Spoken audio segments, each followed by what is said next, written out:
Hello out there, I'm the oldest nerd. Today we're talking about the Section 31 movie on Paramount Plus. It is a full 90-minute film in which we take our character Giorgio and find out what happened to her after she steps into the Guardian of Forever. Now, that was in the last season of Discovery, and this was going to be a series, and they decided it was going to be a movie. And it was because somewhere in between there, Michelle Yeoh, who was already a pretty big star internationally, hit it really, really big on Every Way, Upside, Inside Out. I forget the name of the film, but it was a great film. I wish I could say the same about this. This is not a great film. It's interesting. It'll keep your attention for a little while, but you just kind of wonder, did they need all of this? Now, to give you a little taste of what's going on, Section 31 finds her. She has gone into a time that is between the original series and the Next Generation, and somewhere between the Enterprise B and the Enterprise C.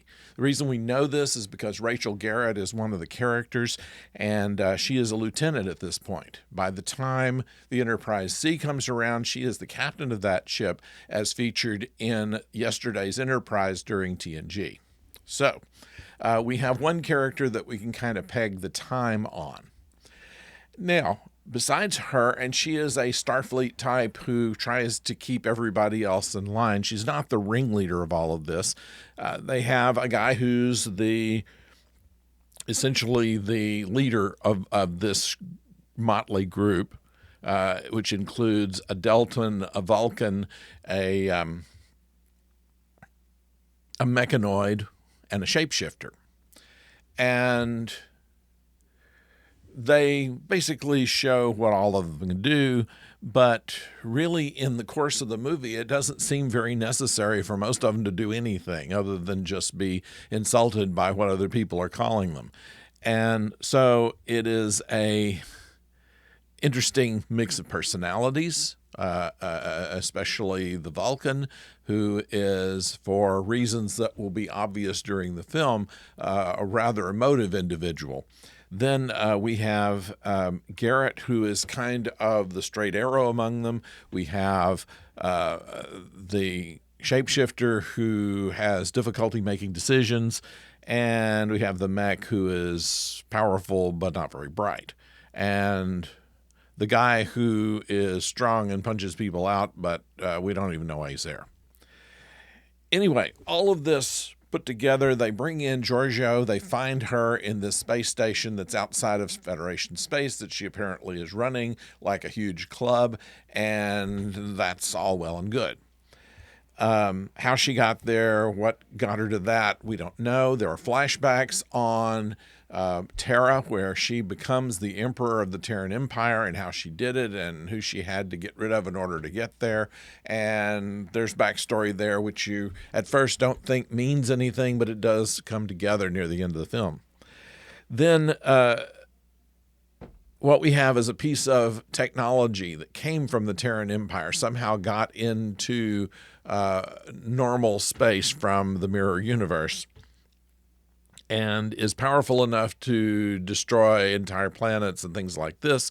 So, of course, Section 31 has put together this team in order to retrieve that. And they need Giorgio to help them. Now, they don't know at the beginning that it's her technology that's there.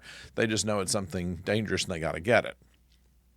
So, of course, they're not going to make that easy, and they do everything to keep them off the scent, including a saboteur within their ranks. And they show a lot of good special effects. They show a planet that has flames coming out from random places in the ground. They have transporters that can transport entire legions of troops, which is kind of cool. And beyond that, it is just your usual kind of put an A team together and have them go get the MacGuffin. And frankly, the team itself is not developed enough to where you care about any of them really. You care a little about Garrett because you know what's going to happen to her eventually, and you kind of care about Giorgio because we have some history with her. And Michelle Yeoh, of course, is great in martial arts, and so you get to see her in full action on that. She's still very good at that kind of thing, jumping over tables and backflipping and kicking people's sandwiches out of their hands and things like this. It's entertaining along that line, but a fight scene isn't enough to make an entire movie out of it, I don't think. And the ending, I mean, there's a happy ending to it. You would expect there to be.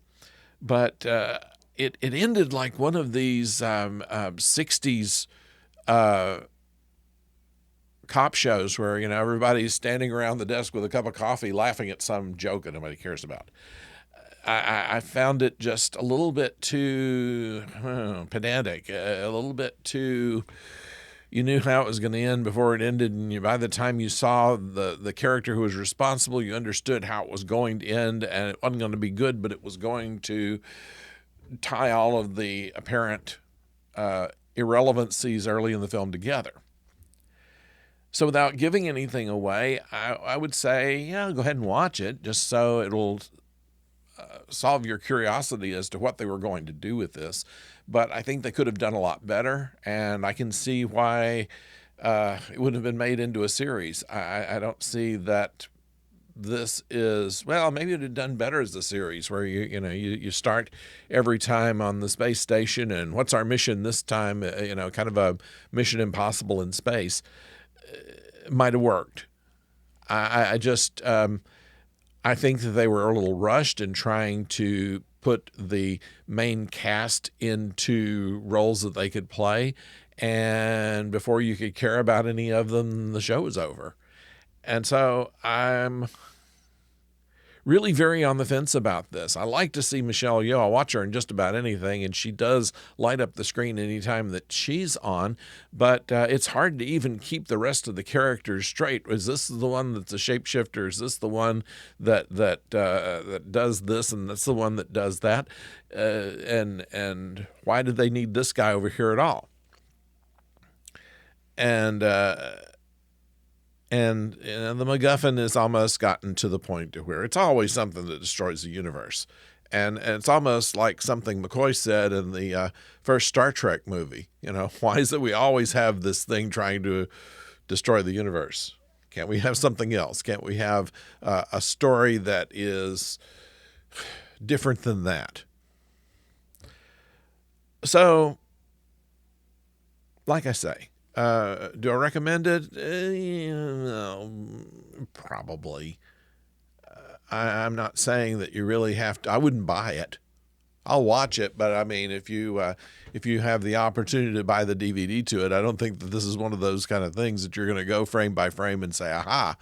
It's just another excuse to make a movie, and with a powerful star like Michelle Yeoh, I can understand why they did, but I really think that they spent all the money on getting her and not enough on actually writing it. So once you see it, I'd like to know what you think about it. Please put it in the comments below, and of course subscribe to this channel. We do retro reviews on Deep Space Nine, on Babylon 5, and the new Trek shows as they come about, and you never know, we may find something else to talk about. So thank you for joining us, and until next time, don't go far.